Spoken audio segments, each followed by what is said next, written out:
Yeah, we have a good arsenal. Have you worked out any deals with board manufacturers yet to sell the board, I always sell ask them if like they want to models? give me Yeah, some money off, you know? I mean, yeah. we go to order boards that we feel like would work good for the pool, and then we ask, hey, we'll put them here. We'll See, Instagram it. Can you send us see, a few? See, here's the thing. So here's the thing. I'm going to give you my sales angle here. What you need to do is you need to get everyone's information, know what boards they ride, keep a whole track of it. Then you go to the board manufacturer saying, look, I have all this list of people who rode your board. They liked your board. Why don't you give them a discount or a coupon and then hook us up with, commission on the board or something, that to me just seems like a seamless thing now. Like, how great would it be to ride a board, test it in a pool, feel it out, and then just be like, you know what?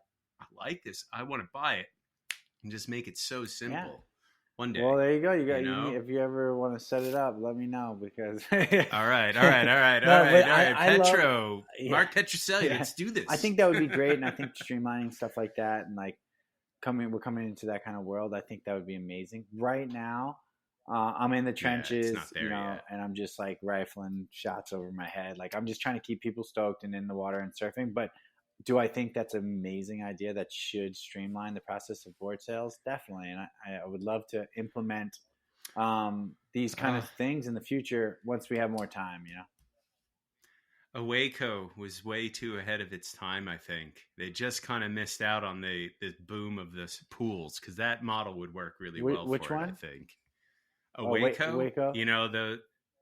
Those the board rental system where you pay like a monthly fee, and if you go on a trip, there are boards there for you. Like, I remember that. You don't have to travel with them. Just a little too ahead of their time, I think. Because definitely people are starting to boards are expensive, so they're trying to figure it out. A lot of people were riding our boards, which is cool to see. Like people just showing up with nothing. Yeah. So yeah, that's cool. So we went through. You're getting enough waves. That you got the board. You got a board waiting for you. That you probably will like. And the cool thing is, if you don't like it, you come in and you switch. And I had a guy the other day. I was like, dude, are you here for this? He's like, this is the 6th time you changed. Are you okay?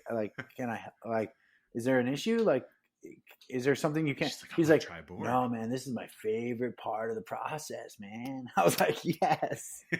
I was like, this guy's a legend. I'm like, yeah, he was vibing out on like 5 waves coming in, switching it up, like taking a break, drinking some water. Nice. Yeah. It's so nice. Like you could just go right on over to the side and, you just go, Francisco, I want this board. Get me that. And just boom, hands you a board, like eventually it would be great if like your caddies would be like, hey, Tyler, you may want to take out the 6-0. I'm that guy. Right? I literally, I'll see people and I'll walk to the rack. I'll grab a board and I'll walk out on the thing. And I'm like, come here. Like, what's your name? Bobby. I'm like, Bobby, come here. Here, give me yours. And he's like, okay. I'm like, but one thing we did change is we did put our board room lower down, like where you go into the water now. It was a little sketch having to climb up there. So we are encouraging people to kind of come in a little bit. Like during the private dream session, we will throw down boards to you if you line one up that you're ready to rock. But during the public sessions, if you want to switch, you got to come in by the steps right there. It's probably a minute change and come back to the rack, put your board back, and then grab it. So we did streamline a little bit of that process, nice. Kind of throwing boards off the wall, And for all our listeners, leash is mandatory, right? Yes. I mean, that's one thing when it comes... Joe Falcone found that out the hard way. You're going to break your board off the wall, and then, you can also hurt somebody else. So, and there are people on the inside sometimes learning and stuff. That's a cool thing about the public sessions is, we can only put 20 people in the pool at one time. Yeah. But I'm not putting 20 people on the outside at one time. So we're going to cut that at 14 no matter what. That's like the golden number where everybody still gets enough waves, right? Everyone's tired, exhausted, and had a good time. Mm-hmm. But there's 6 more spots left. So on the inside whitewaters, we call it rubber duckies. like this morning we had 6 or 5 people on the inside, and 2 of them were adults and the other 4 were kids under 6, and or 6, I think it was 7, 2 7-year-olds, a 6-year-old and 5-year-old, and they were having a field day with the 2 adults. And or yeah, it was something like 5 or 6, I forget who exactly it was, but it was one family and then 2 others, and they were just having, we call it rubber duckies, they were just having a field day on the whitewater while the guys on the back, out the back, were just rifling off turns. So that is really cool to watch. It's one wave. Awesome. Think about it. One wave, split peak. 2 guys do turns, practice their turns. Maybe one guy gets barrel, one guy does a turn, and then that wave fizzles out. They pedal out the back, and then 2 beginners go and they ride it all the way to the shore. So 4 people got a sick wave. 4 people could get a good wave every 30 seconds. Talk about value. Talk about value and capitalizing on that product. You've just made one wave go very far. And you know what I noticed too? It's cool. Brilliant. It's like, if you have a child or you have a kid, it's a he's a little guppy. Yes. It's not like nobody's in the inside when you're doing those rubber ducky areas. I have instructors in the water, so the safety's there and the instruction's there. So it's cool. Like I had a few dads show up with their kids, and they're just like, see you in 2 hours. And the Grom is for the first hour learning to surf in the whitewater, and then the second hour, because the Grom is kind of surfed out, he's just on a boogie board, just chilling with one of my instructors. So then the dad's just out the back shredding. So that was pretty cool. Awesome. And the beginner lessons are half the price, or like I think it's like $150 for the beginner stuff because it's just whitewater stuff. So that's option A. So it's like $100 cheaper for option A. Nice. It's the beginner stuff. So like it allows that father, that mother, or that uncle, or that couple to show up. One person takes their beginner lesson, the other person goes out the back and surfs, and you're both getting what you wanted that day. And it's not $290 nice. Times 2, right? So yeah. Oh, that's really nice. That's a really good deal. So it's just like not too shabby. A way for us to just like offer that experience and a lot of people like, instead of getting a babysitter, just drop another $150 and I'll be your babysitter and the kid will surf, Yeah. Some parents are paying that already for the night, so might as well. Yeah, so that's cool. Bring watching like what we tried to like on a, we're sitting there on a board trying to come up with like, oh, this could work, that could work, and then actually watching it work as far as like chemistry and safety wise has been pretty cool recently. That's been really rewarding. When do you think you'll have surf contests in there? Soon. Hint, hint, wink, wink, nod, nod.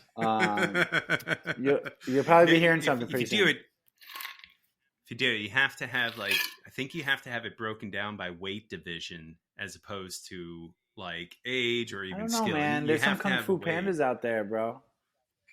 Some big guys, yes. But, light on their feet. Those younger guys, they can get that little extra turn in, I feel like. They're a little lighter. They get that little extra. I think it's just about retiring when you get that big, man. No, I'm big. I can do it. What about a league? You think a league would work? They have volleyball leagues? Yes. I was thinking that the other day. I always think of shit in the shower. I'm like, maybe a league. A league would be pretty cool. Well, how would that work? Surf, look, you got to talk to Darren Brilhart out on the West Coast because they do all the club events. They do all the board rider club events. So I think like you could totally have I think personally, I'm actually really hyped up on the idea of surf clubs in general. I really think it's a wonderful way to, one, educate newer surfers and bring them into the fold of surf culture. 2, to help regulate crowds. It's a good way because everyone knows each other in a club. Everyone starts to communicate, less dropping in, less hassling, less animosity in the water. And when you have clubs, like you can get shit done. You can help open up more beach access or do beach cleanups or whatever, and then the contest side of it makes it really fun too. So I'm all for forming like surf clubs and leagues and having fun competitions, but also events around it, I think it'd be perfect. And to have like the wave pool as like a place to start that would be really Yeah, I awesome. was going to think about how the format, I was thinking like if your team wins, then you obviously win Yeah. another session, Yeah. kind of like you could do a round robin format and then have playoffs. But I yeah, love that. but then it's I like, think I that's think a you have to great do like idea. 2 essential workers, like I don't think you're allowed to bring in all the pros, like you got, Well, that you have to have them yeah, categorized, right? Like, because you can have you should have pros on your team or pro pro level level surfers, yeah.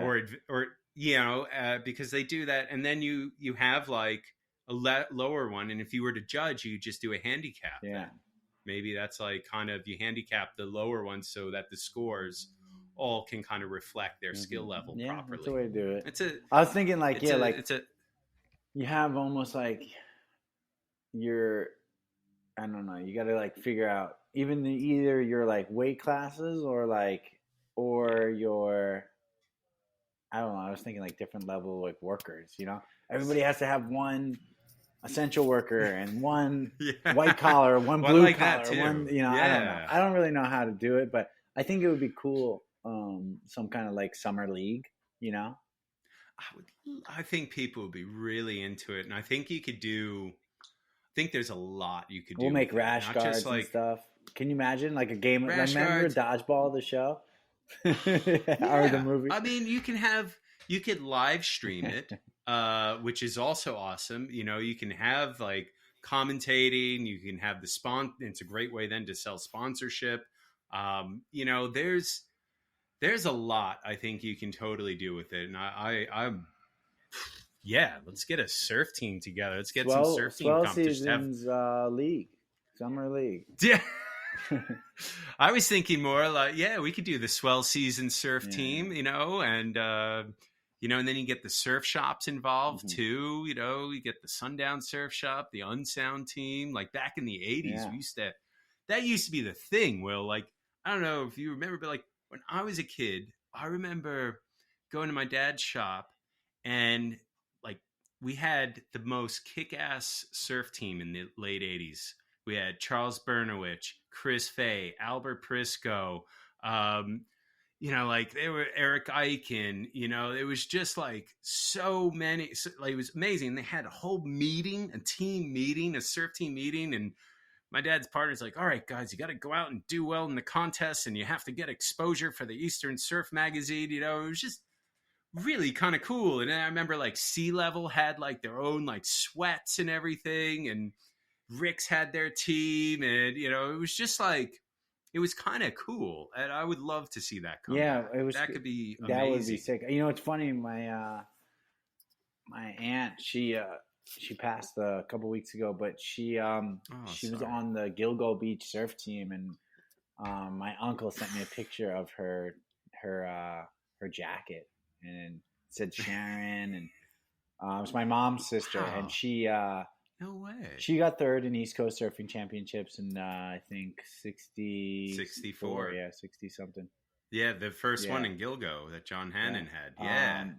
God. And then Hannon Surfboards, actually my grandpa did his ads. Before computers, he did all his cutting like the stitch ads. So my grandpa did a bunch of ads for Hannon boards that were in Surfer Magazine. That's a Hannon right up there. It's the last Hannon ever shaped really? by him. Wow. Yeah. So Hannon and my grandfather were tight. So yeah. Damn, I didn't Dick know Bolton. That. That's so cool. Dick and Charlie Bunger too. They were tight too. So they would run events for the kids in Gilgo and stuff. Dick Bolton, my mom's dad, he was like like Jones Beach captain lifeguard, and he would do all the design for like, you remember the water shows back in the day at Gilgo? Yeah, so he would do the diving water shows, like the play, for it. He was a super creative dude. So I never got to meet him, but supposedly like he was just like he was a big part of that movement. Yeah, he was a big part of that movement in the Gilgo days, and Dude, it's in your blood then to be doing this stuff, isn't Yeah, I it? mean, definitely it's carrying on, four generation. Like that's the thing. People in New York, they don't realize that like there's thousands of families like ours. You're living in one. Your dad had a surf shop.